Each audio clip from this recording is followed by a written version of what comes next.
पिछले क्लास का याद करो, ये टॉपिक हम लोग कंप्लीट कर चुके थे, heat energy in terms of internal energy change and enthalpy change. और वहां बताया था कि दोनों का दोनों इंथैल्पी और इंटरनल एनर्जी चेंज दोनों एक ही है।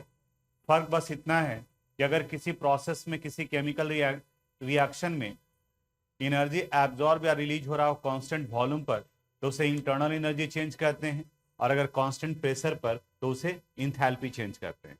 तो एक फॉर्मूला शायद निकाले थे, delta U is equal to Q V and delta H is equal to Q P. Discuss कर लिए हम लोग। आज इसके बाद आगे बढ़ रहे हैं हम लोग। आज हम लोग को यह पढ़ना है एक्सोथर्मिक एंड इंडोथर्मिक रिएक्शन। ये टॉपिक आपका पहले भी पढ़ा हुआ है, नीचे क्लासेस में भी एक्सोथर्मिक एंड इंडोथर्मिक रिएक्शन के बारे में पढ़े हैं। थोड़ा सा याद दिलाते हैं, वही पार्ट यहाँ पर भी है। अगर किसी केमिकल रिएक्शन में हीट एनर्जी बाहर निकल रहा है, इवॉल्व आउट हो रहा है, तब उस रिएक्शन को हम लोग एक्सोथर्मिक कहते हैं।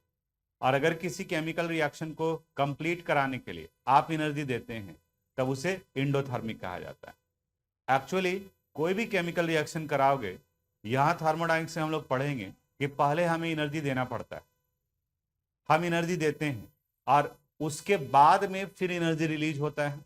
यानी कि हर एक केमिकल रिएक्शन एक्सो और इंडो दोनों प्रोसेस से गुजरता है, बट फाइनली ज्यादा हम सप्लाई किए हैं या ज्यादा रिलीज हुआ है वो उसको कन्वर्ट करता है एक्सोथर्मिक और इंडोथर्मिक में।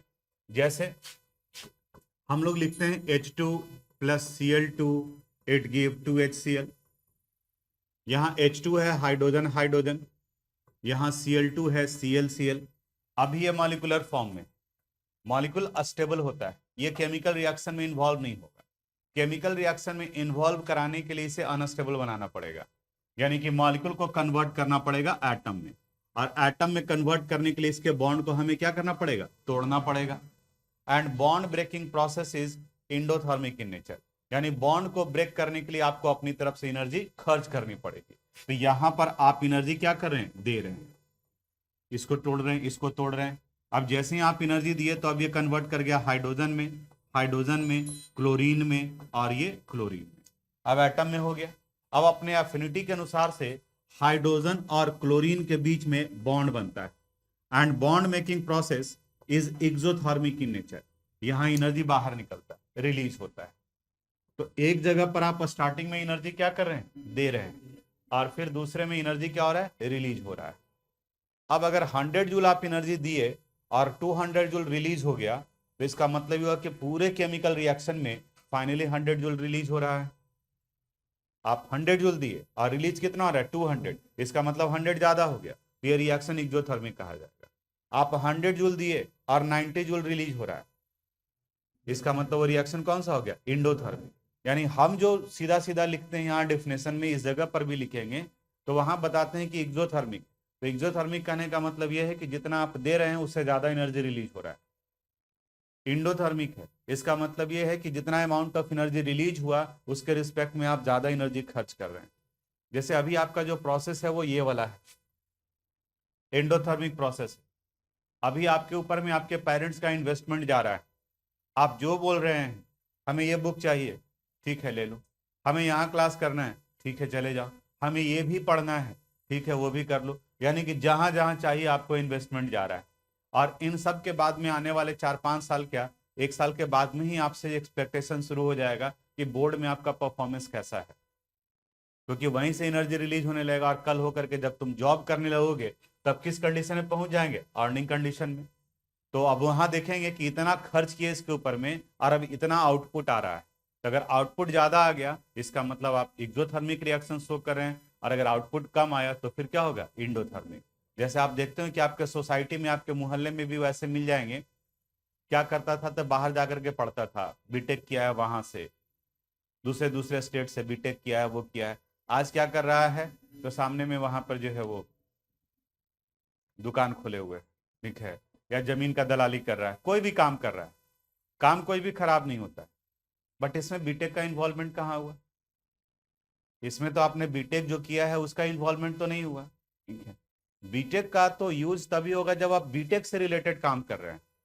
जैसे अगर मान लें कि आप आईआईटीएन हैं, आईआईटी से पढ़ाई किए, इसका मतलब यह हुआ कि आप टेक्नोलॉजी सीखे हैं, फिर क्या कर रहे हैं, पढ़ा रहे हैं। यहाँ टेक्नोलॉजी का यूज कहाँ है? यहाँ आपके आईआईटी गवर्नमेंट का जो इतना खर्च हुआ आपके ऊपर में, इतना जो आप पढ़े, मान लीजिए कि आप एरोनॉटिक्स इंजीनियरिंग कर रहे हैं या किसी और भी फील्ड में कर रहे हैं, लेकिन फिर आप पढ़ाने लगे तो वो तो यूज हुआ नहीं जो आपने सीखा है, तो ये तो आपका वेस्टेज ऑफ टाइम हो गया। हाँ, क्या कर रहे थे, तो बीएससी कर रहा था, क्या कर रहे थे, एमएससी कर रहा था, क्या कर रहे थे, बीएड कर रहा था। हाँ, तो जाहिर सा बात है वो जिस ट्रैक पर पकड़ा हुआ है वो एजुकेशन सेक्टर की तरफ में जा रहा है। तो अगर उसी फील्ड में आगे की तरफ में बढ़ रहे हैं तो प्रोसेस आपका एक्सोथर्मिक माना जाएगा, यानी कि ज्यादा एनर्जी क्या हो रहा है, रिलीज हो रहा है। Now come to the point, वो सब आगे आएगा, इस चैप्टर में पढ़ेंगे हम लोग बॉन्ड इंथैल्पी, यानी कैलकुलेट करेंगे। यहाँ वही है एडवांस फॉर्म में कि इसको तोड़ने के लिए हमें कितना एनर्जी देना पड़ेगा, यहाँ तोड़ने के लिए कितना देना होगा, और यहाँ जब बॉन्ड बनेगा तो कितना होगा, और फिर फाइनली निकालेंगे कि वो एक्सोथर्मिक है या इंडोथर्मिक। इस जगह पर सिर्फ टर्म को डिफाइन किया गया कि एक्सोथर्मिक किसे कहते हैं और इंडोथर्मिक किसे कहते हैं। सब कुछ वही जो नीचे क्लासेस में आप पढ़े हैं। लिखिए पहले डिफिनेशन, लिखो the type of chemical reaction, the type of chemical reaction in which heat energy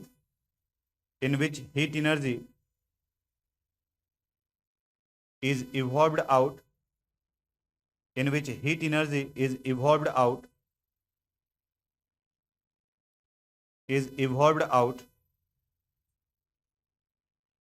during the reaction,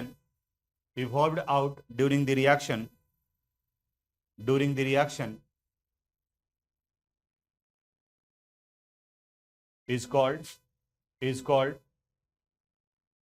exothermic reaction,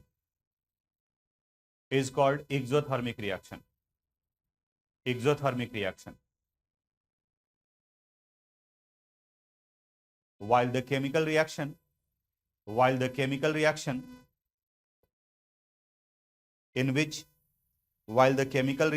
in which evolved लिखवा है, इन्वॉल्व्ड नहीं लिखवा है, इवॉल्व्ड लिखे है ना, EVOLVED, देखो तुम इन्वॉल्व लिखो, दोनों का फर्क, दोनों का अंतर है, ठीक है ना।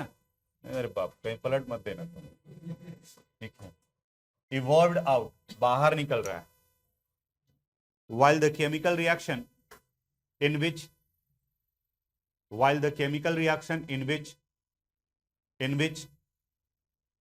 we supply heat energy,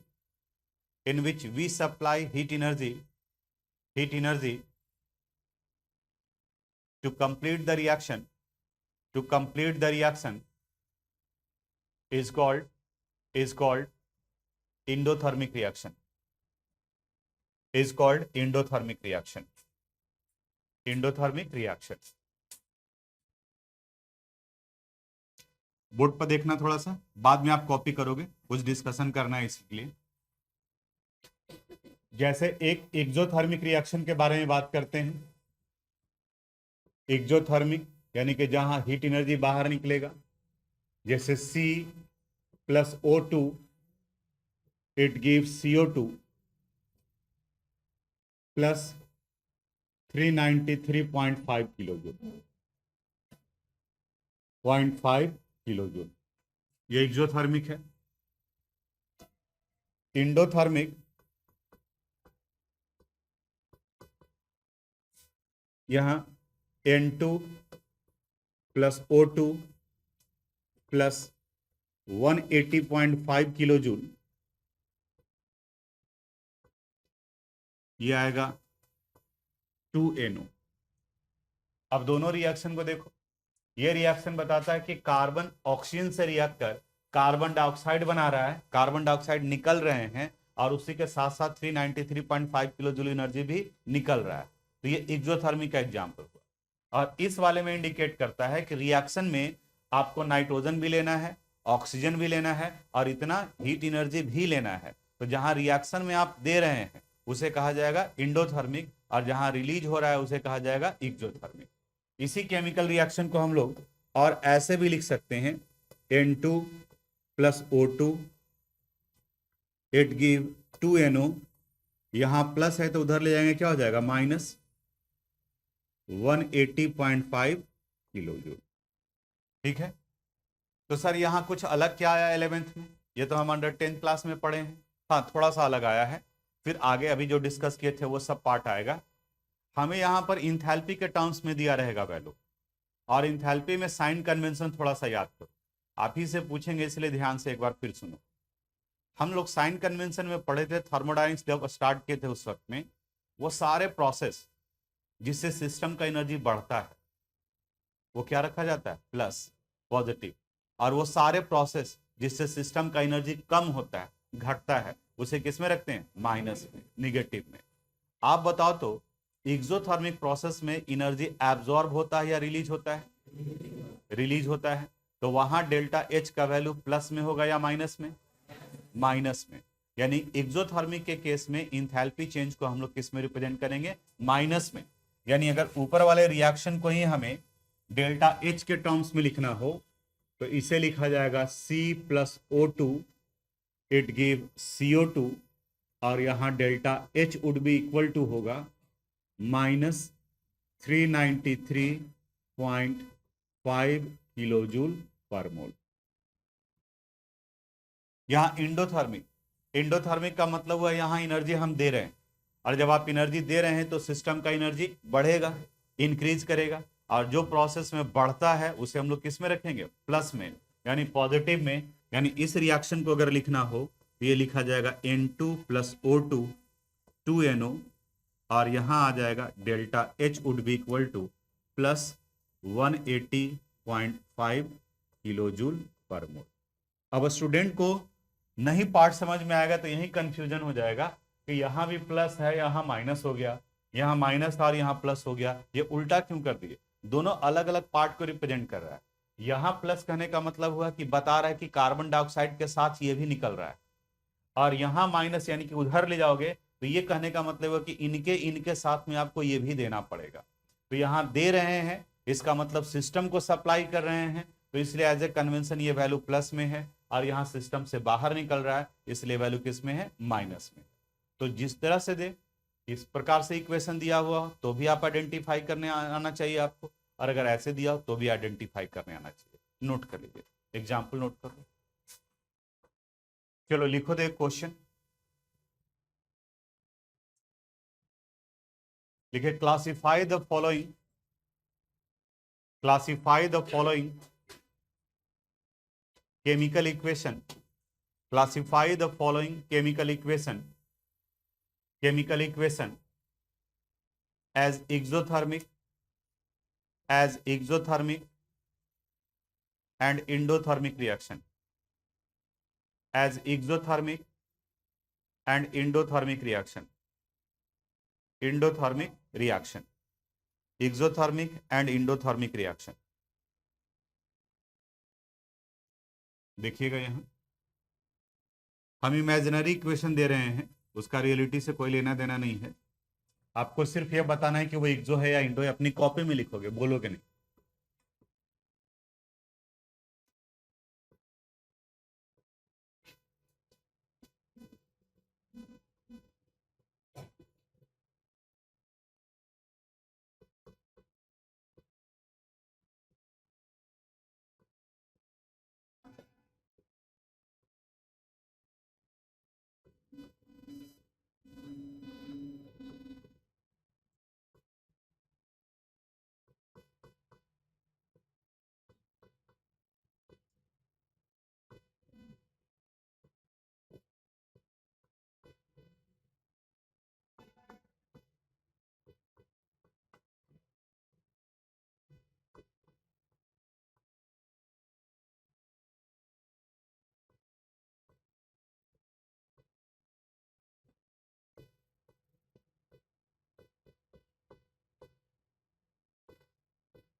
कीजिए आप लोग। चलो इतने में तो हो गया होगा। बताओ ये रिएक्शन एक्सोथर्मिक या इंडोथर्मिक? क्या है? इंडोथर्मिक। ये बताओ, एक्सो डेल्टा एच का वैल्यू माइनस है, ये बताओ इंडोथर्मिक। ये बताओ, ये भी इंडोथर्मिक है। ये बताओ, इंडोथर्मिक। यानी चाहे इक्वेशन के टर्म्स में दिया हुआ रहे या डेल्टा एच के टर्म्स में दिया हुआ रहे, आप आइडेंटिफाई कर सकते हैं कि वो केमिकल रिएक्शन एक्सोथर्मिक है या इंडोथर्मिक है। नया बस सिर्फ यही आया कि डेल्टा एच के टर्म्स में दिया रहे तो आप उसे आइडेंटिफाई करें कि वो एक्सोथर्मिक है या इंडोथर्मिक। बोलो यहां तक कोई दिक्कत? अब थोड़ा सा बेसिक फिजिक्स की तरफ में बढ़ते हैं। अब जो यहाँ टर्म हम लोग डिस्कस करेंगे, हीट कैपेसिटी या specific heat capacity, molar heat capacity, आपको लगेगा कि हाँ फिजिक्स जैसा कुछ पढ़ रहे हैं यहाँ पर।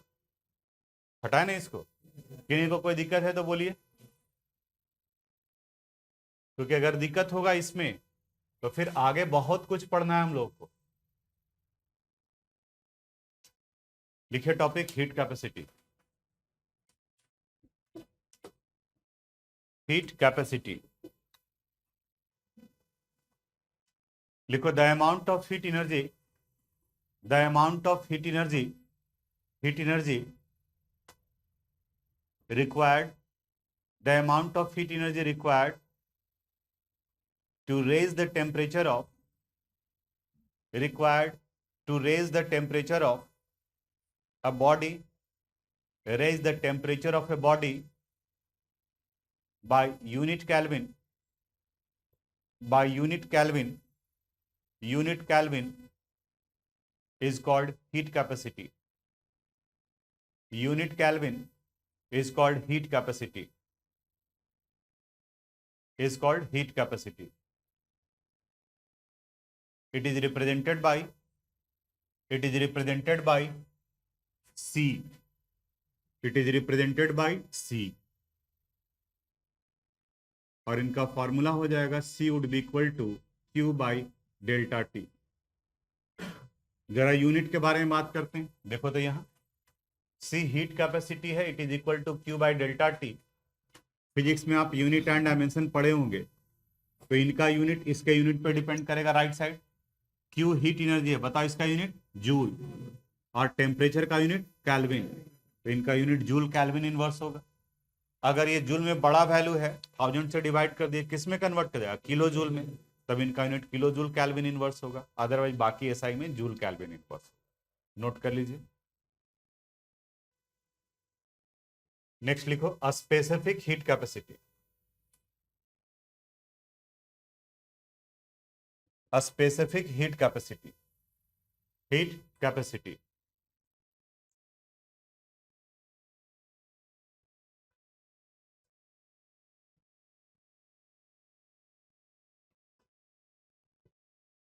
लिखे, the amount of heat energy, the amount of heat energy, heat energy require, the amount of heat energy required to raise the temperature of, required to raise the temperature of, raise the temperature of unit mass of a body, unit mass of a body, of a body by unit Kelvin, by unit Kelvin is called a specific heat capacity, is called a specific heat capacity. It is represented by, it is represented by CS, it is represented by CS। ऐसे लिखोगे S छोटा सा subscript में, it is represented by CS। इनका formula होगा Q by M into delta T। अब इसके unit के बारे में देखो, ये जूल है, मास को हम लोग किस में रखते हैं? किलोग्राम में, और ये कैल्विन। आप बताओ यूनिट इसका, joule, kilogram inverse, kelvin inverse. लेकिन कई बार में मास को ग्राम में ना, किलोग्राम में ना रख करके ग्राम में रखते हैं, तो अगर ग्राम में रखोगे तो इसका यूनिट हो जाएगा जूल, ग्राम इनवर्स, कैल्विन इनवर्स। यानी ये डिपेंड कर रहा है कि आप रख रहे हैं किसमें, न्यूमेरिकल बनाते वक्त में। अगर ग्राम में रखेंगे तो जूल, ग्राम इनवर्स, कैल्विन इनवर्स होगा, अदरवाइज ऐसा यूनिट तो किलोग्राम ही होगा। नोट कर लीजिए।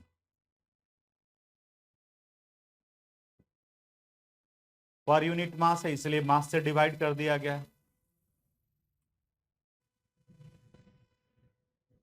नेक्स्ट लिखो मोलर हीट कैपेसिटी।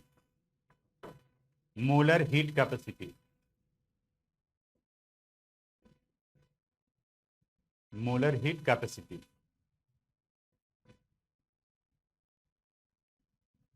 लिखे the amount of heat energy, the amount of heat energy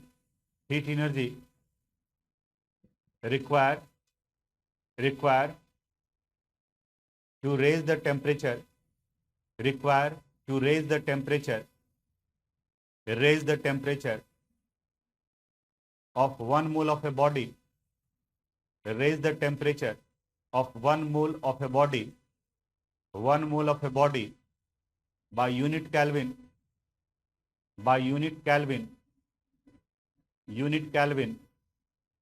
is called molar heat capacity, is called molar heat capacity, molar heat capacity.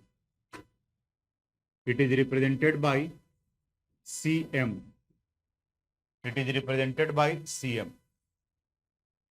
Molar heat capacity, it is represented by cm. Q divided by n into delta T, n number of मोल को represent करता है। तो अगर इनका unit निकालेंगे तो ये आ जाएगा joule mole inverse kelvin inverse, joule mole inverse kelvin inverse.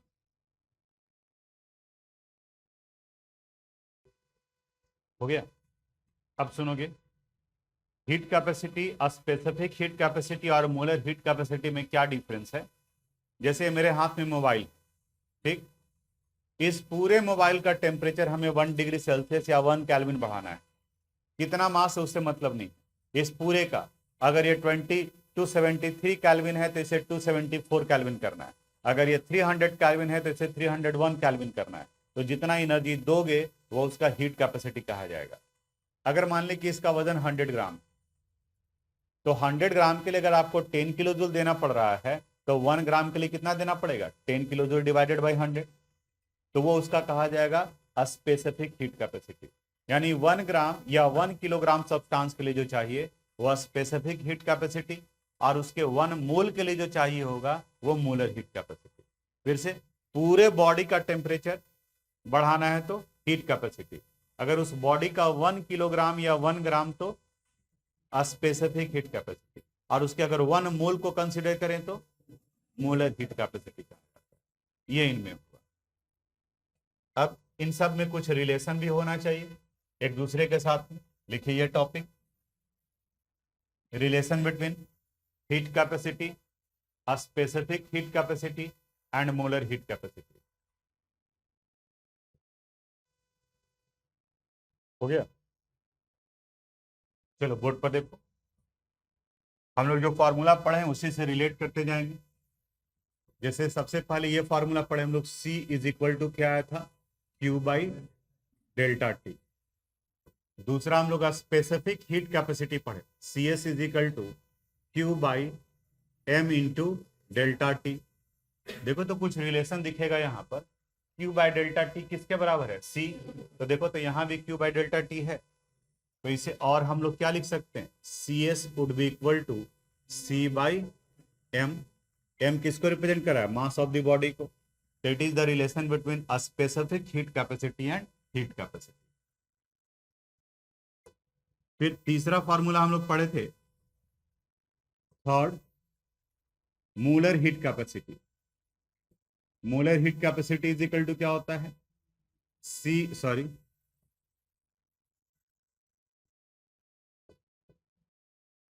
Q divided by N into delta T. N mole को रिप्रेजेंट करता है, और मोल निकालने के लिए पढ़े हैं मास बाई मोलर मास। एक स्टेप और बढ़ जाता है, तो यहां आ जाएगा Q divided by M by M into delta T. ये M मास है और ये क्या है, मोलर मास। बता तो अगले स्टेप में मोलर मास कहाँ चला जाएगा, ऊपर। तो यहाँ पर इसे हम लोग Q इंटू M कर सकते हैं, और इसकी जगह पर सिर्फ क्या लिख देते हैं, स्मॉल m। यानी कि मास। अब देखो, अगर इसे हम लोग हीट कैपेसिटी से रिलेट करना चाहें तो Q बाय डेल्टा टी है, तो यहां रिलेशन निकल सकता है Cm would be equal to C divided by N। समझ रहे हो ये कैसे हुआ? Q by N into delta T, तो Q बाय डेल्टा टी किसके बराबर? C के बराबर, तो यहाँ C और N हुआ। और अगर इसे हम लोग रिलेट करना चाहें स्पेसिफिक हीट कैपेसिटी से, तो देखो Q by M into delta T, Q by M into delta T, इसको इसको और इसको हटाकर क्या लिखा जा सकता है? CS, यानी कि यहां से लिख सकते हैं हम लोग Cm would be equal to CS into molar mass. तो ये तीन रिलेशन आ गया। ये पहला रिलेशन आया specific heat capacity and heat capacity, molar heat capacity and heat capacity, और ये molar heat capacity and specific heat capacity. तो जब कभी भी रिलेशन दो के बीच में पूछा जाता है कि इनके और इनके बीच में क्या रिलेशन है, वर्क और पावर के बीच में क्या रिलेशन है, तो वर्क और पावर दोनों का फॉर्मूला इक्वेट कर दो। अब इक्वेट करने के बाद में वो आएगा, जो रिलेशन आएगा किसी एक फैक्टर से मल्टीप्लाई करना पड़ेगा। नोट कर लो इसको। अब कुछ क्वेश्चन बनाएंगे, तब लगेगा कि ये क्या पढ़े हैं, इसका कंसेप्ट क्या है। जो चलो देखो, ये क्वेश्चन हम सोल्व करते हैं, इसके बाद का क्वेश्चन आपको सोल्व करना हो। यहां ध्यान देना, इस जगह कर है on supplying 2 kilo joule of heat energy the temperature of 20 gram of a calcium block increases from 20 degree Celsius to 30 degree Celsius. Determine the value of heat capacity, specific heat capacity and molar heat capacity, यानी कि तीनों निकालना है। Question बनाने के लिए क्या करना होता है, सबसे पहले जो डाटा दिया हुआ है, जो इंफॉर्मेशन दिया उसे एक जगह पर लिखो, और तब फिर फॉर्मूला आपको समझ में आया कि कौन सा लगाना है। इस जगह पर जो इंफॉर्मेशन दिया उसको लिख रहे हैं। आप बताओगे according to question, mass of calcium block दिया हुआ है कितना ग्राम? 20 ग्राम। कैल्शियम का मोलर मास बता सकते हो? 40 ग्राम पर मोल। जो इसका एटॉमिक मास है वही उसका मोलर मास होगा। तो जब मास पता है, मोलर मास पता है, तो मोल निकल जाएगा।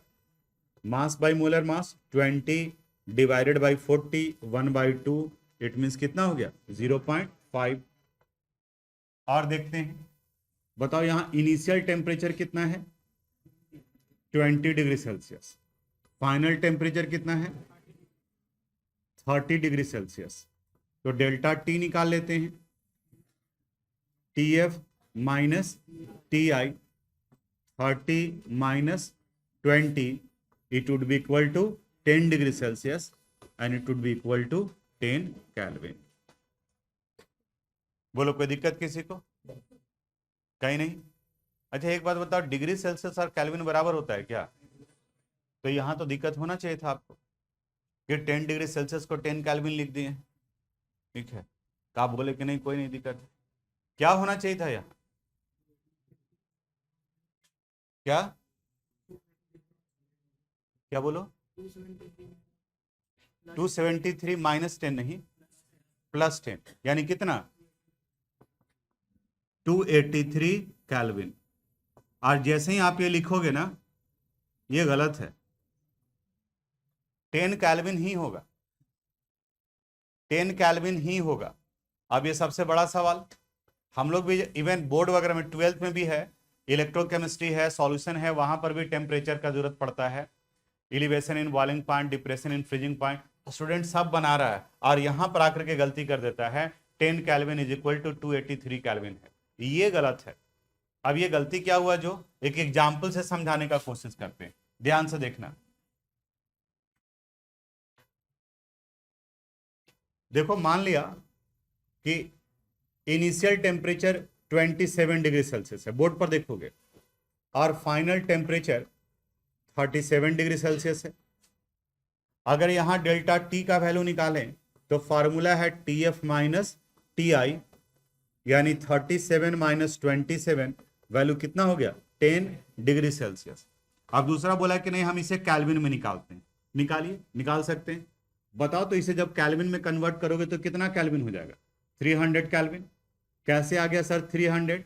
इसमें कितना ऐड कर दिए? 273।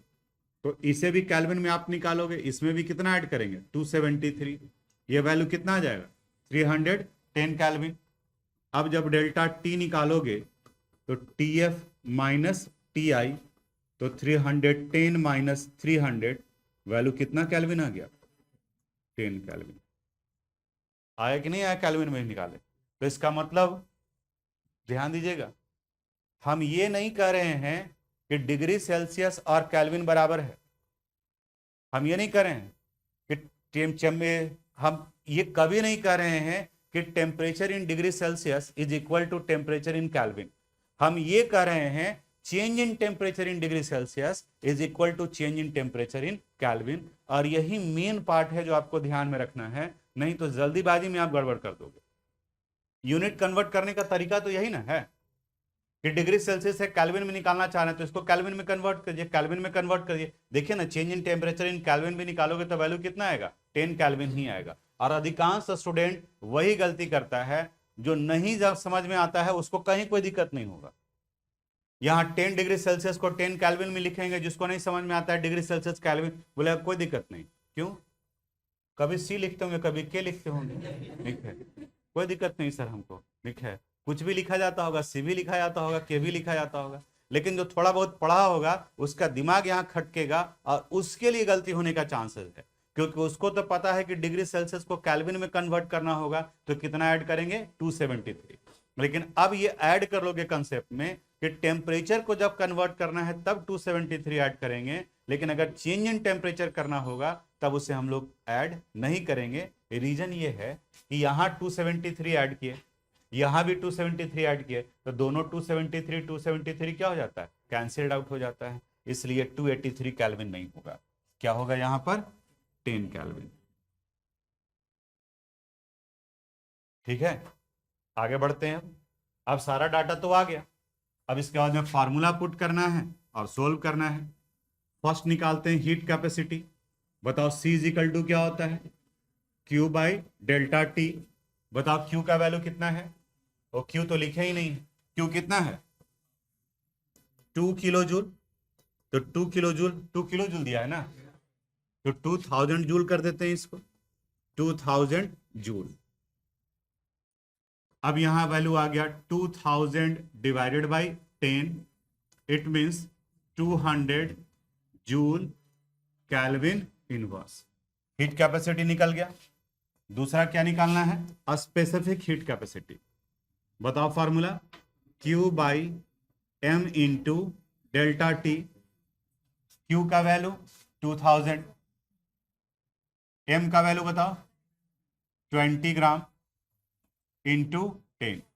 बताओ कितना आ जाएगा 0 0 0 0 10 10 जूल ग्राम इनवर्स केल्विन इनवर्स, क्योंकि यहां आप मास किस में रखे हैं, ग्राम में। थर्ड,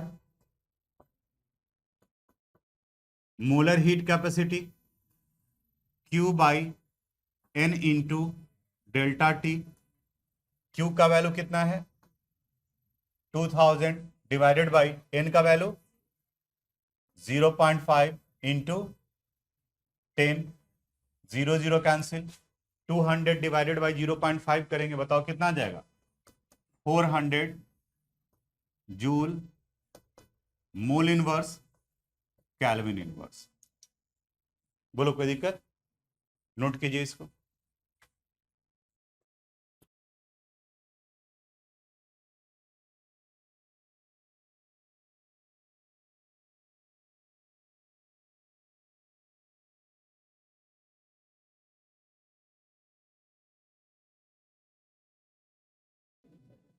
चलिए देखिए, यहाँ छोड़ दिए, सब लोग बनाए हैं, कुछ लोग ट्राई कर रहे थे, कुछ लोग रुके हुए थे, वो गलत बात।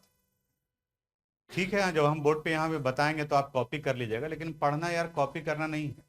पढ़ने का मतलब होता है लड़ना, जूझना, ठीक है। तो किसी व्यक्ति के साथ नहीं, प्रॉब्लम से, क्वेश्चन से, ठीक है। तभी तो नहीं कि अभी सर बोले हैं कि लड़ना है, ठीक है, जाके नीचे फरिया लिए,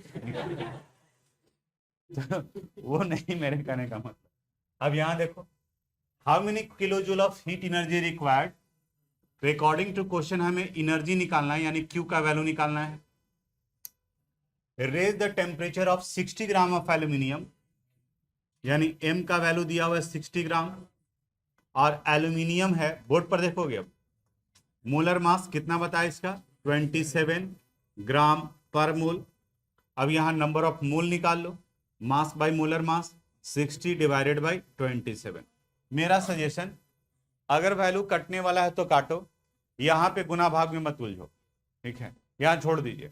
अगर जैसे 60 था, यहाँ 15 होता, 20 रहता, 10 रहता, तो आप काट दीजिए, अदरवाइज बाकी उसको छोड़ दीजिए, यहां मत करो, आगे की तरफ बढ़ो।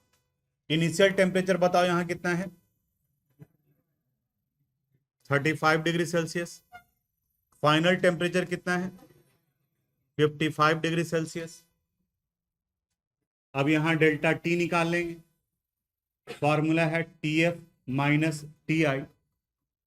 55 माइनस 35 कितना आ जाएगा, 20 degree Celsius, and it would be equal to 20 kelvin.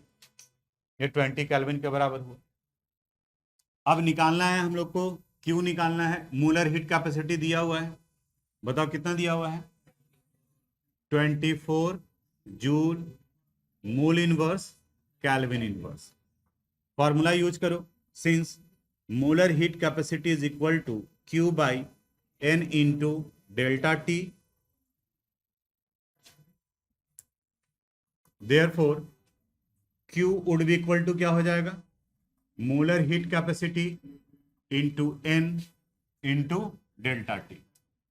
Molar heat capacity का value 24, number of mole N का वैल्यू कितना दिया हुआ है, 60 डिवाइडेड बाई 27, और डेल्टा टी का वैल्यू कितना आया, 20।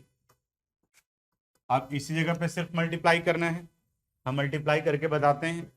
24 इंटू 60 इंटू 20 डिवाइडेड बाई 27, 1066.66 है, तो 1066.67 कर देंगे जूल।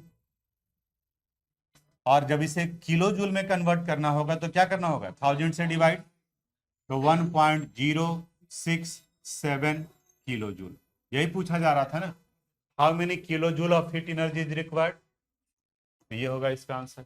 कुछ लोग देखे थे कि बनाए थे। अब राउंडिंग ऑफ यहां करोगे आप, तो यहां और यहां दो जगह पर हुआ है, तो थोड़ा बहुत वैल्यू जो है वो फर्क पड़ेगा। तो 1.06 की जगह में भी आ गया आपका 1.05 या 1.07, चलेगा, राउंडिंग ऑफ की वजह से वो डिफर करता है। हम कैलकुलेटर यूज करें, आप मैनुअली करें, थोड़ा सा फर्क तो पड़ेगा, लेकिन थोड़ा ही फर्क पड़ेगा। ऐसा नहीं कि 1.07 की जगह पर 2.05 हो जाएगा, ठीक है, तब वो कहीं पे गड़बड़ हो रहा है आपका। कॉपी करना है कि हो गया, बाकी है, जल्दी करो, बाकी है या नहीं है, जो बोलो।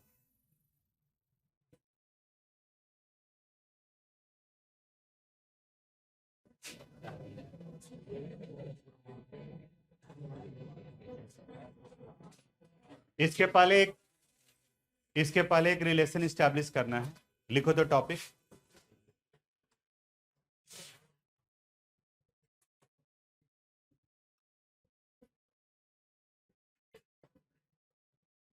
लिखो relation between relation between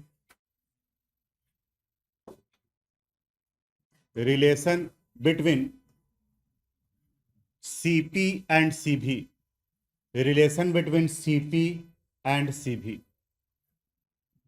and CV, CP and CV। लिखे इसमें पहले, the heat capacity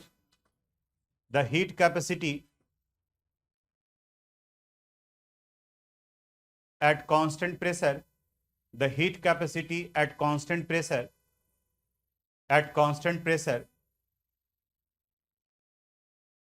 is called CP,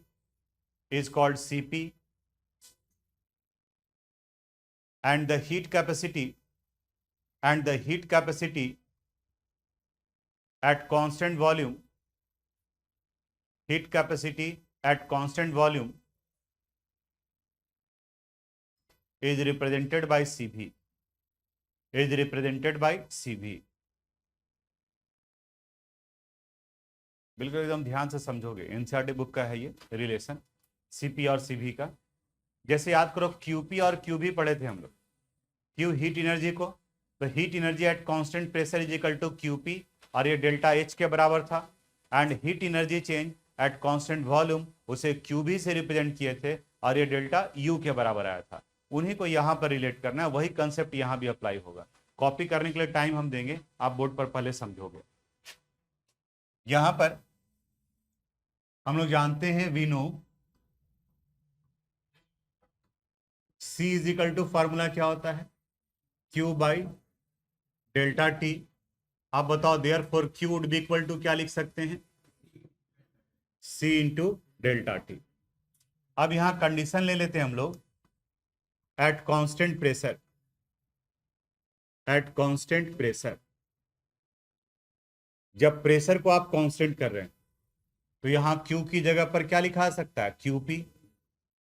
it would be equal to Cp into delta T, क्योंकि अभी डिफिनेशन लिखवाए हैं कि heat capacity at constant pressure is represented by Cp। तो यहाँ कंडीशन डाल दिए कांस्टेंट प्रेशर, तो ये Cp, ये Qp क्यों लिख दिया सर, पिछला क्लास याद करो ना। Heat change at constant pressure को किससे रिप्रेजेंट करते हैं, Qp, और ये किसके बराबर होता है, डेल्टा H के।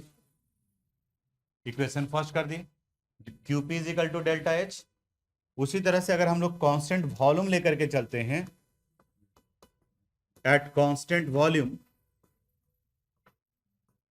तो बताओ Q is equal to C into delta T में क्या लिखा जाएगा, QV would be equal to CV into delta T and it would be equal to, ये इक्वेशन सेकंड हो गया।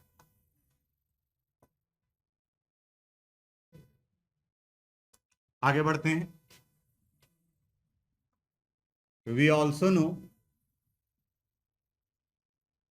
H is equal to formula क्या था, U plus P into V, और delta H would be equal to plus delta P into V, और delta H would be equal to delta U plus delta nRT। लिख सकते हैं PV की जगह पर। अब यहां एक कंडीशन दे दिया, for 1 mole of gaseous component, for 1 mole of gaseous component,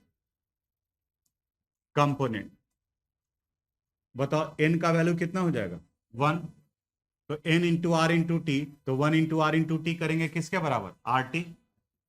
तो delta H would be equal to लिखा जा सकता है delta U plus delta R into T. आप बता सकते हो R है क्या, यूनिवर्सल गैस कांस्टेंट। तो चेंज सिर्फ लगेगा तो किसके साथ लगेगा, टेम्परेचर के साथ।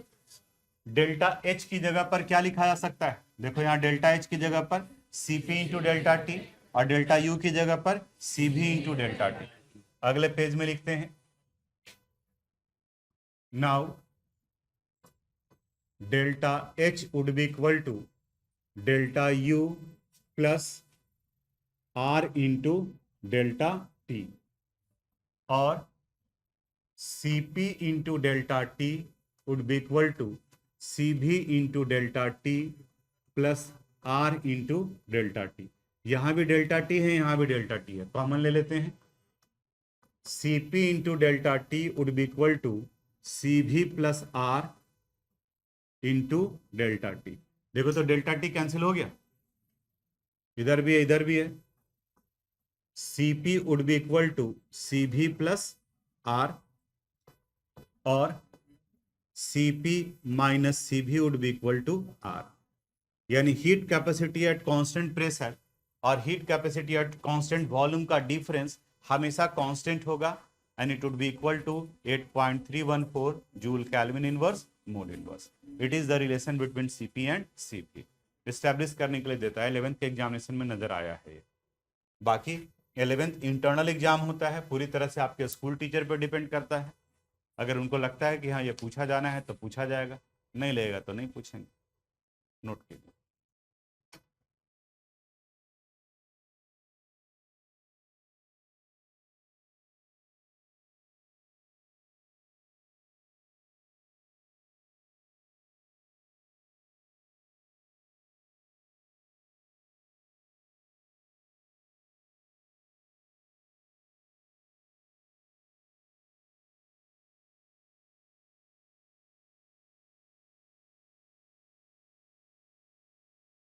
Macroscopic properties, macroscopic properties, macroscopic properties लिखे। The properties of a system, dictate करेंगे जल्दी होगा। The properties of a system which depends on their bulk behavior, which depends on their bulk behavior of constituent, bulk behavior of constituent is called macroscopic property, is called macroscopic property. It can be classified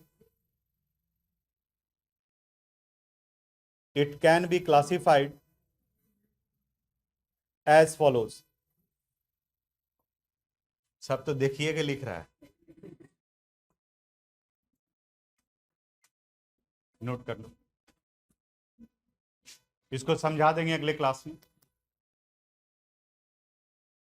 thanks for watching this video. अगर आपको कोई problem है, अगर किस तरह का समझने में कोई दिक्कत है तो आप मुझे मैसेज कर सकते हैं। हम अपनी तरफ से पूरी कोशिश करेंगे उसे रिप्लाई करने के लिए। अगर आपको ये वीडियो पसंद आया हो तो प्लीज़ इसे लाइक करें, सब्सक्राइब करें एंड शेयर करें। Thank you very much.